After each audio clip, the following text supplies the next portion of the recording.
Salam Sandal Patua Saudaren Mul Manji Saate Tihinya Noa Baisi Iren Hamanji Manutan Hemrom Babu Joharai Kana Saate Salam Sandal Patua Saudaren Mul Paranik Surin Babu Asare Tina Sabda Ko Serasia Ku Minak Pe Salamku Ar mimit Anculik se tothare menak Baisi ren Manji Paranik ar Rasia ku sanamku ᱤᱧ ᱥᱮᱫ ᱠᱷᱚᱱ ᱥᱟᱨᱦᱟᱣ ᱡᱚᱦᱟᱨ ᱵᱤᱥᱮᱥ ᱠᱟᱭᱛᱮ ᱛᱮᱦᱮᱧ ᱱᱚᱣᱟ ᱩᱱᱟᱹᱜ ᱢᱟᱨᱟᱝ ᱜᱟᱹᱦᱤᱨ ᱟᱨ ᱦᱟᱢᱟᱞᱟᱱᱟᱜ ᱠᱟᱹᱢᱤ ᱥᱮ ᱡᱟᱨᱣᱟᱜ ᱨᱮ ᱤᱧ ᱞᱮᱠᱟᱱ ᱦᱚᱲ ᱛᱮᱦᱮᱧ ᱢᱟᱨᱟᱝ ᱯᱮᱲᱟ ᱦᱤᱥᱟᱹᱵ ᱛᱮᱯᱮ ᱱᱮᱣᱛᱟ ᱠᱤᱫᱤᱧ ᱥᱮ ᱚᱱᱟ ᱵᱷᱟᱨ ᱯᱮ ᱮᱢᱟᱫᱤᱧ ᱚᱱᱟ ᱧᱩᱛᱩᱢ ᱛᱮᱦᱚᱸ ᱟᱹᱰᱤ ᱥᱟᱨᱦᱟᱣ ᱮᱱᱛᱮ ᱤᱧ ᱠᱷᱚᱱ ᱟᱨᱦᱚᱸ ᱢᱚᱡᱽ ᱦᱚᱲ ᱥᱮ ᱵᱟᱰᱟᱭ ᱦᱚᱲ ᱠᱚ ᱛᱟᱦᱮᱸ ᱠᱟᱱᱟ ᱢᱮᱱᱠᱷᱟᱡ ᱩᱱᱠᱩ ᱢᱚᱛ ᱠᱷᱚᱱ ᱤᱧ ᱯᱮ ᱵᱟᱪᱷᱟᱣ ᱠᱤᱫᱤᱧ ᱟᱨ ᱛᱮᱦᱮᱧ ᱢᱟᱨᱟᱝ ᱯᱮᱲᱟ ᱦᱤᱥᱟᱹᱵ ᱛᱮ ᱱᱚᱰᱮ ᱪᱤᱱᱦᱟᱹ ᱯᱮ ᱮᱢᱟᱫᱤᱧ ᱧᱩᱛᱩᱢ ᱛᱮᱦᱚᱸ ᱡᱚᱦᱟᱨ ᱥᱟᱶᱛᱮ ᱛᱮᱦᱮᱧ ᱛᱤᱱᱟᱹᱜ ᱯᱟᱹᱴᱷᱩᱣᱟᱹ ᱠᱩᱲᱤ ᱠᱚᱲᱟ ᱠᱚ ᱥᱮ ᱧᱮᱞ ᱥᱟᱸᱜᱮ ᱜᱚᱜᱚ ᱵᱟᱵᱟ ᱠᱚ ᱯᱮ ᱱᱚᱰᱮ ᱥᱮᱴᱮᱨ ᱢᱮᱱᱟᱜ ᱯᱮ ᱩᱱᱠᱩ ᱥᱟᱱᱟᱢ ᱠᱚ ᱤᱧ ᱥᱮᱫ ᱠᱷᱚᱱ ᱡᱚᱦᱟर Tihinya Noa Din Ria Sejarah Ria Jos ar Matlab do Bo Badai Keda Sekulai Bujho Buna Jenua Sanam Santal Patua Sautaria Omon Sejanam Maha Lekagi Tihinya Maha do Nore Bitu Kana Se Ona Lagi di Jarwa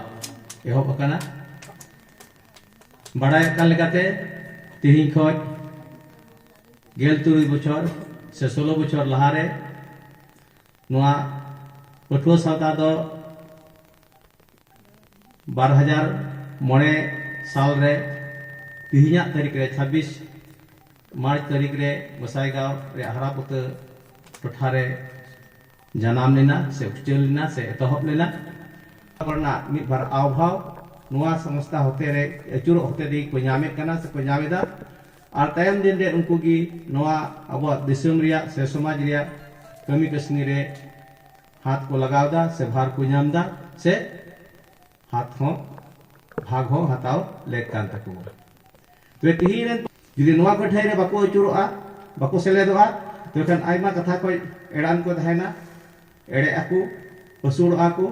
আর তায়ম দিন রে হয়তো যাহা কো লাহা জাহানা কমি রে লাহা লাগে উনকু হাড়িয়া গড়িয়া কো ইকওয়া সে Harun ku itu. Mite kata dodi pustu kena je noa somaj re tahe kate jut bhor re abo do bar lekan sikha bo ñameda mit do formal education ko meta kana padak anuষ্ঠানিক শিক্ষা আর mit do informal education মানে অনানুষ্ঠানিক শিক্ষা সেহি শিখনা formal education do ona bo meta se anuষ্ঠানিক से धारा लेकाते सिखनत तो ओना बमता कना एलपी स्कूल के हेब कते विश्वविद्यालय हेबि का सिखनत बो ñaमेदा पाठ्यपुथि लगायते से पाठ्यक्रम लगायते से सिलेबस लगायते ओना दो अनुष्ठानिक शिक्षा से फॉर्मल एजुकेशन बो से सिखनत बो मेतावा कना तो साथे अवा जनाम हुले खय हेब कते गुजुग हिल हबि माने तो पारे को तो पाबन हबि ते ओका को इनफॉर्मल बांग दो घरज रे बांग दो टोला रे बांग दो ओड़ा रे बांग दो हाट बाजार रे बांग दो हर डाहार रे आर बांग दो मेला ठेला रे आर बांग दो जहां रेगे आइमा लेकना घटना बो नेलेदा कथा बो आंजमेदा आर ओना को करे खय आइमा चिचिदा से बुझाव लगी जिनिस को बो ñaमेदा ते ओना दो इनफॉर्मल एजुकेशन से स्कूल कॉलेज खय बाहर रिया सिखनत मेनते बो लिखाय काना तो सिखनत दो बार धारा दो बो ñame काना स्कूल कॉलेज रिया सिखनत आर स्कूल कॉलेज खय बाहर रिया सिखनत और स्कूल कॉलेज रे काटा सिखनत बो ñame kan ona ko barhe ria सिखनत हो कम दो बांग kana se ona रे दाम हो कम दो बांग kana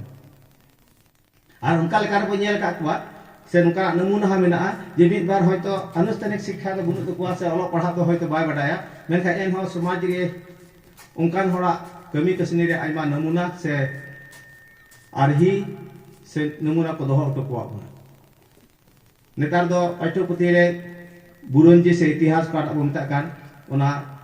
उन सीधा सीधी दो बांग तहन कना डायरेक्ट दो बांग तहन कना एन हो लहाते होयतो मिद बार मारिन ᱧᱚᱜ ᱠᱚᱫᱚ ᱠᱚ ᱫᱤᱥᱟᱹᱭᱫᱟ ᱡᱮ बुरुंजी ᱧᱩᱛᱩᱢ ᱛᱮ ᱢᱤᱫᱴᱮᱡ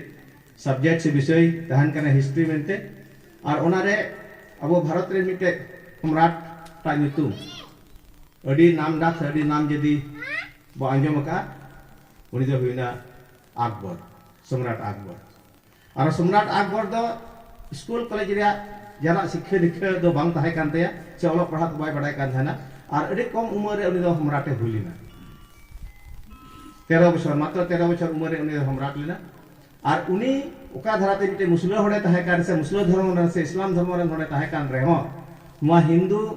जगह रे से हिंदू दिसम रे माने भारत वर्ष रे हिंदू और मुस्लिम तला ले का मिली मिसी से अगु दरिया ताहे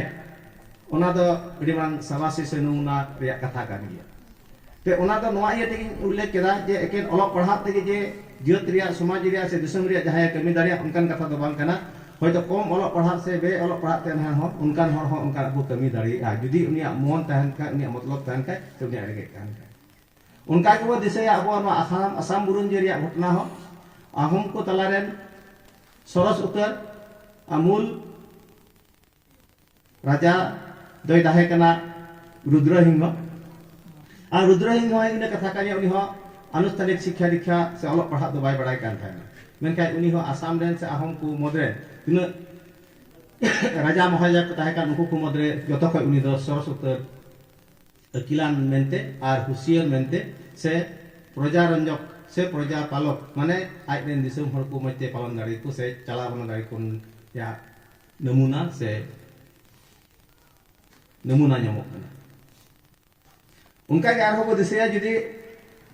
अबो बो बडाय ᱱᱚᱣᱟ धरती रे जतो खय सरस उत्तर दिसम दो अमेरिका दिसम कना और अमेरिका दिसम रे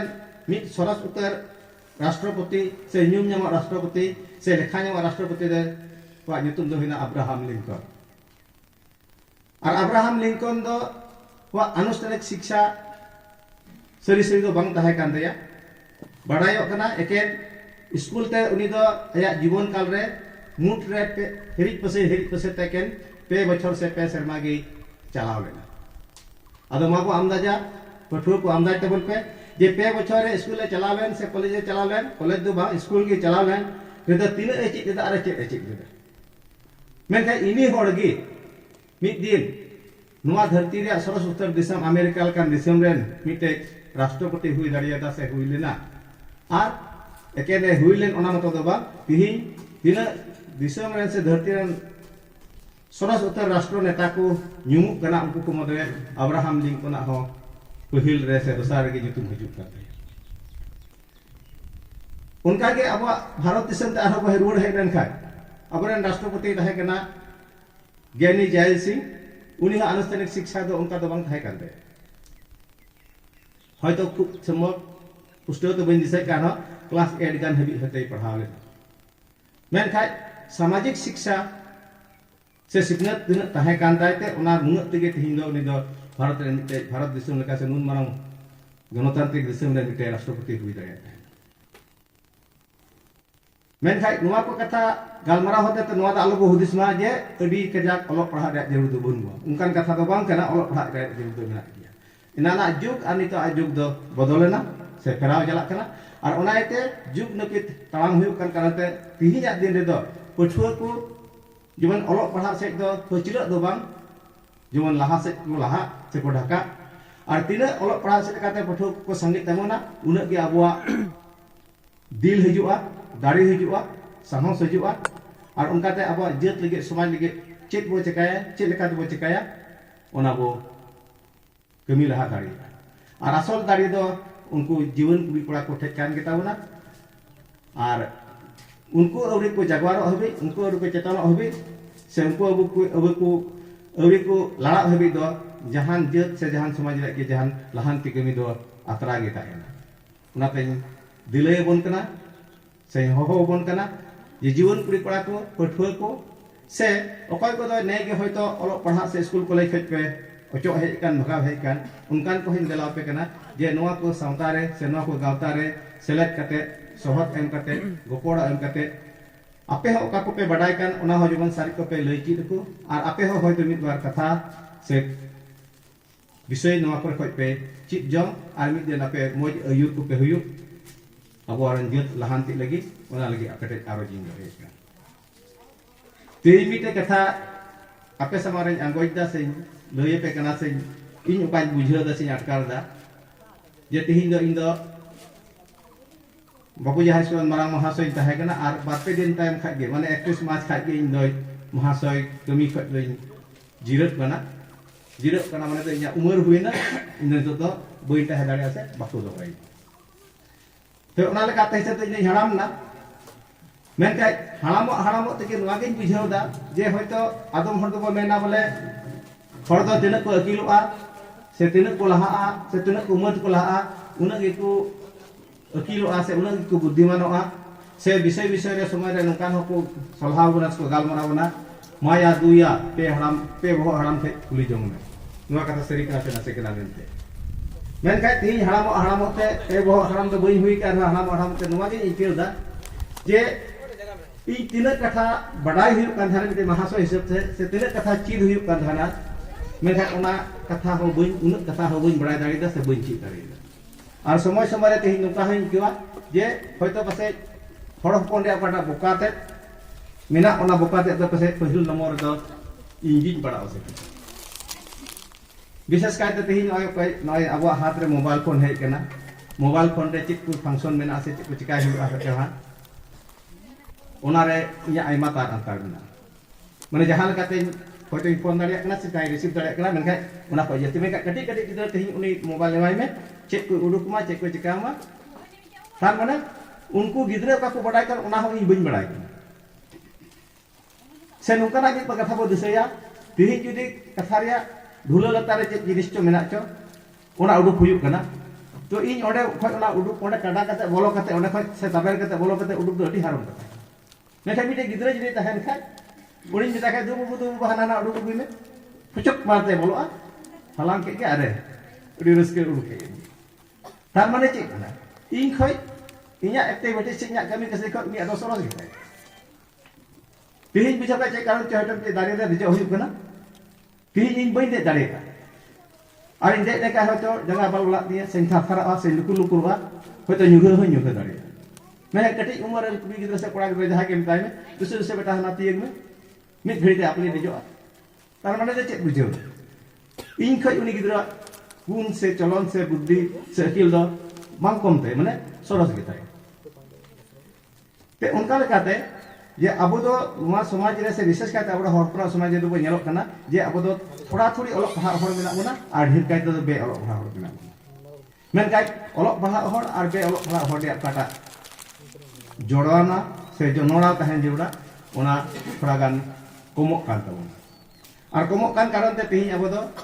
माने अब समाज अब गावता बांग दो टोला पड़ा रे बोमेन बांग दो जहां संगठन रे गे बोमेन बोले काटा तालमेल से काटा जुड़ी से काटा सजनता से चला जरूर चे का चला जरूर का ओना खोज दो थोड़ा गान बुद एड़ा माने हितंग हाराम कान तब से झिके झको कान तब अदो नाते आरे जे दो होय कना पठुआ कोड़ा को जेमन टोला पड़ा करेन मिद बार हाराम को से बुढ़ी को से मुरुबी को से मंझी पारानिक को से जग मंझी को संगे समय समय रे पे दुरुब नेपामा तबे आर दुरुब नेपाम कते अब समाज रे से अब गावता रे से अब सावता रे माने हर समाज रे मिद बार अरी चली से मारी कथा को बांग दो बाहर सभाय रे कथा गी बांग दो बपला बिहार रे कथा गी बांग दो भोज बना रे कथा गी बांग दो करम बिनती रे कथा गी ओना को थोड़ा गान चित जंग से बडाई जंग से बुझो जंग रिया कुरुमुटु तबन कोई दो ईश्वरी धर्म बहताव का कोई दो मारी हरा से विदिन हरा गे विदिन धर्म बहताव का कोई दो होयतो से धु कना आर कोई दो होयतो जय गुरु से चे कुछ उनका ईमान ते हुई दाड़ी मेनखाय ओना कथा ते अब दो मिद बार हर को लगा लड़ाई बन को गुटायदा मेनखाय दो तेहि हिबिते जेहेतो जतो हर दो बाबो पति क्लास बाबो बिए कानते तेहि हिबित दो एन मौज गी मिला बना आर मौज गी बो ताहेना मेनखाय निये बो दिसै मा जेमन जे नोवा को नियते मिद बार हर दो अब हेसा हसी बन माने हिटें झरा मो लगे लगा लड़ाई बन को गुटायदा से ओना पंथा रे मेना को मेनखाय ओना परखुंदी रे जेमन आलो आबो पारा देवासवारा विश्वास से पतियो दो होयतो जुदा जुदा हुई दाड़िया गया मेनखाय दो अब दो जेहेतु जतो हर गे हरते बो रड़ा हर पार्सी ते गालमाराव कना अबुआ डबो जोहारी मिद गिताबोना एने सेरिंग मिद गिताबोना रू राहा मिद गिताबोना रोड़ लंदा मिद गिताबोना पेड़ा व्यवहार मिद गिताबोना बापला बिहा मिद गिताबोना हयतो धर्म नियते कटी कटी मिद बार बेगार हुई दाड़े से जुदा हुई दाड़े मेनखाय दो एनहो जुदा जुदा हर दो बाबा और निये कथा बो दिसे का पठुआ को निये दिसे कथा बन दे एके जाय हर हपन तला रेगे अब देवा सेवा नियते से धर्म नियते बेगार मेना बन उनकान कथा दबा एटा जेत हबो दिसे को सब नेल का को सब नेल कुमा सब नला कुमा बांदो बोरो को बो मेन बांदो आसामिस को बो मेन बांदो बंगाली को बो मेन उनको हो अकय दो वैष्णव पंथी को मेता का वैष्णव पंथी माने तो उनको दो जहाना बोंगा बुरु रे से देव देवी रे विश्वास से पतिया बनु तकुआ से बुली विधान माने जहान को बाकू बोंगा कोआ से बाकू मा कोआ से मायाम बाकू जरया इने पे आरो मेना को हुइबो माने उनको दो सीट गी मूल हर मेनते को लेखाया हक्तो मेना को हक्तो तो उनको दो बुली विधान को मनावा माने दाड़ी को समान को बोंगा कोआ को हाहा रे कथा से चेक बो मेना जे हिंदू को तलारे नुन लटलू दाड़ी बिना जेलेका हिंदू को तलारे काड़ा को बोंगा को मेनका अब हर हपन दो तेही बिते बई आंजम दिए का उनका काड़ा को बोंगा को मेन इने को हयतो सिम सुक्रे मेरम से पावरा को को बोंगा को रहा मेनका दो काड़ा दो बाकू बोंगा को मेनका हिंदू को दो अब को चितान जेत को लेखा को विशेष काते बामुन जेत को उनको दो काड़ा को तेही हबी को बोंगाए ठीक उनका के मुसला को ऊँट पर्यंत को दाड़िए ते ओना से लेकाते अब दो उना चितान रे दो बनु कोना से उना लटू लटू दाड़ी दो अब दो बुगुरे को मेनका उनको होत को नीति को गुरे को और आदम दो एक दाड़ी के बापू का अकय दो मूर्ति हो मको जेल को ते उनको उनका बेगार मेना मेनका ओना बेगार मेना ते उनको दो जेद हिसाब ते मिटे जेद को लेखा कना आसामिस के तोड़ को लेखा कना से बड़ो को हो बड़ो बया को उनको बड़ो गी से बंगाली को हो बंगाली को लेखा कना मेनका बंगाली